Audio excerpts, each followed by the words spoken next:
Monsieur le Président, Monsieur le Premier ministre, Messieurs les ministres, Mesdames et Messieurs les ministres, mes chers collègues, l'Europe est à un tournant critique de son histoire. Le bouclier américain se dérobe, l'Ukraine risque d'être abandonnée, la Russie renforcée.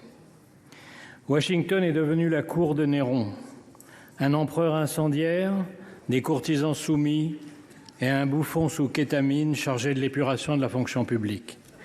C'est un drame pour le monde libre, mais c'est d'abord un drame pour les États-Unis. Le message de Trump est que rien ne sert d'être son allié puisqu'il ne vous défendra pas, qu'il vous imposera plus de droits de douane qu'à ses ennemis et vous menacera de s'emparer de vos territoires tout en soutenant les dictatures qui vous envahissent. Le roi du deal est en train de montrer ce qu'est l'art du deal à plat ventre. Il pense qu'il va intimider la Chine en se couchant devant Poutine, mais Xi Jinping, devant un tel naufrage, est sans doute en train d'accélérer les préparatifs de l'invasion de Taïwan. Jamais dans l'histoire, un président des États-Unis n'a capitulé devant l'ennemi. Jamais aucun n'a soutenu un agresseur contre un allié. Jamais aucun n'a piétiné la Constitution américaine, pris autant de décrets illégaux, révoqué les juges qui pourraient l'en empêcher, limogé d'un coup l'état-major militaire, affaibli tous les contre-pouvoirs et pris le contrôle des réseaux sociaux. Ce n'est pas une dérive illibérale, c'est un début de confiscation de la démocratie. Rappelons-nous qu'il n'a fallu qu'un mois, 3 semaines et 2 jours pour mettre à bas la République de Weimar et sa Constitution. J'ai confiance dans la solidité de la démocratie américaine et le pays proteste déjà. Mais en un mois, Trump a fait plus de mal à l'Amérique qu'en 4 ans de sa dernière présidence. Nous étions en guerre contre un dictateur, nous nous battons désormais contre un dictateur soutenu par un traître. Il y a 8 jours, au moment même où Trump passait la main dans le dos de Macron à la Maison-Blanche, les États-Unis votaient à l'ONU avec la Russie et la Corée du Nord contre les Européens réclamant le départ des troupes russes. 2 jours plus tard, dans le bureau ovale, le planqué du service militaire donnait des leçons de morale et de stratégie au héros de guerre Zelensky avant de le congédier comme un palefrenier en lui ordonnant de se soumettre ou de se démettre.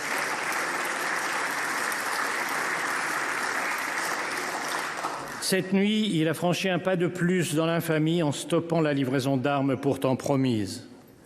Que faire devant cette trahison? La réponse est simple, faire face. Et d'abord ne pas se tromper. La défaite de l'Ukraine serait la défaite de l'Europe. Les pays baltes, la Géorgie, la Moldavie sont déjà sur la liste. Le but de Poutine est le retour à Yalta où fut cédée la moitié du continent à Staline. Les pays du Sud attendent l'issue du conflit pour décider s'ils doivent continuer à respecter l'Europe ou s'ils sont désormais libres de la piétiner. Ce que veut Poutine, c'est la fin de l'ordre mis en place par les États-Unis et leurs alliés il y a 80 ans, avec comme premier principe l'interdiction d'acquérir des territoires par la force. Cette idée est à la source même de l'ONU, où aujourd'hui les Américains votent en faveur de l'agresseur et contre l'agressé, parce que la vision trumpienne coïncide avec celle de Poutine. Un retour aux sphères d'influence, les grandes puissances dictant le sort des petits pays. À moi, le Groenland, le Panama et le Canada. À toi, l'Ukraine, les pays baltes et l'Europe de l'Est. À lui, Taïwan et la mer de Chine. On appelle cela, dans les soirées des oligarques du golfe de Mar-a-Lago, le réalisme diplomatique. Nous sommes donc seuls.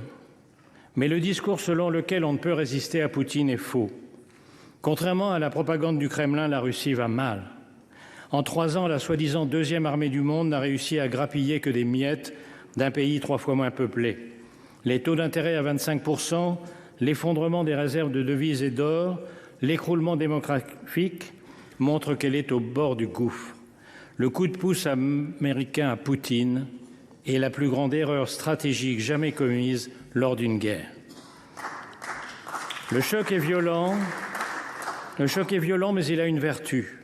Les Européens sortent du déni. Ils ont compris en un jour à Munich que la survie de l'Ukraine et l'avenir de l'Europe sont entre leurs mains et qu'ils ont 3 impératifs.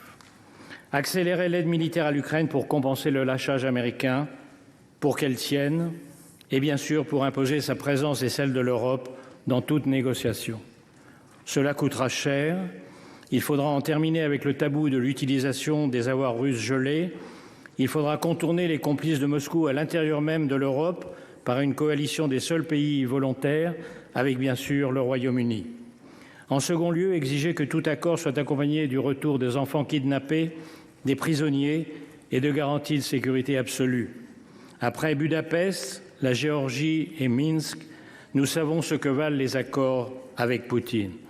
Ces garanties passent par une force militaire suffisante pour empêcher une nouvelle invasion. Enfin, et c'est le plus urgent, parce que c'est ce qui prendra le plus de temps, il faut rebâtir la défense européenne négligée au profit du parapluie américain depuis 1945 et sabordée depuis la chute du mur de Berlin. C'est une tâche herculéenne, mais c'est sur sa réussite ou son échec que seront jugés dans les livres d'histoire les dirigeants de l'Europe démocratique d'aujourd'hui. Friedrich Merz vient de déclarer que l'Europe a besoin de sa propre alliance militaire. C'est reconnaître que la France avait raison depuis des décennies en plaidant pour une autonomie stratégique. Il reste à la construire. Il faudra investir massivement, renforcer le Fonds européen de défense hors des critères d'endettement de Maastricht, harmoniser les systèmes d'armes et de munitions, accélérer l'entrée dans l'Union de l'Ukraine, qui est aujourd'hui la première armée européenne, repenser la place et les conditions de la dissuasion nucléaire à partir des capacités françaises et britanniques, relancer les programmes de boucliers antimissiles et de satellites. Le plan annoncé hier par Ursula von der Leyen est un très bon point de départ. Et il faudra beaucoup plus. L'Europe ne redeviendra une puissance militaire qu'en redevenant une puissance industrielle. En un mot, il faudra appliquer le rapport Draghi, pour de bon. Mais le vrai réarmement de l'Europe, c'est son réarmement moral. Nous devons convaincre l'opinion face à la lassitude et à la peur de la guerre, et surtout face aux comparses de Poutine, l'extrême droite et l'extrême gauche. Ils ont encore plaidé hier à l'Assemblée nationale, Monsieur le Premier ministre, devant vous, contre l'unité européenne, contre la défense européenne. Ils disent vouloir la paix. Ce que ni eux ni Trump ne disent, c'est que leur paix, c'est la capitulation, la paix de la défaite, le remplacement de Gaulle-Zelensky par un Pétain ukrainien à la botte de Poutine, la paix des collabos qui ont refusé depuis 3 ans toute aide aux Ukrainiens. Est-ce la fin de l'Alliance atlantique? Le risque est grand, mais depuis quelques jours, l'humiliation publique de Zelensky et toutes les décisions folles prises depuis 1 mois ont fini par faire réagir les Américains. Les sondages sont en chute, les élus républicains sont accueillis par des foules hostiles dans leurs circonscriptions, même Fox News devient critique. Les Trumpistes ne sont plus en majesté, ils contrôlent l'exécutif, le Parlement, la Cour suprême et les réseaux sociaux, mais dans l'histoire américaine, les partisans de la liberté l'ont toujours emporté. Ils commencent à relever la tête. Le sort de l'Ukraine se joue dans les tranchées, mais il dépend aussi de ceux qui, aux États-Unis, veulent défendre la démocratie et ici de notre capacité à unir les Européens, à trouver les moyens de leur défense commune et à refaire de l'Europe la puissance qu'elle fut un jour dans l'histoire et qu'elle hésite à redevenir.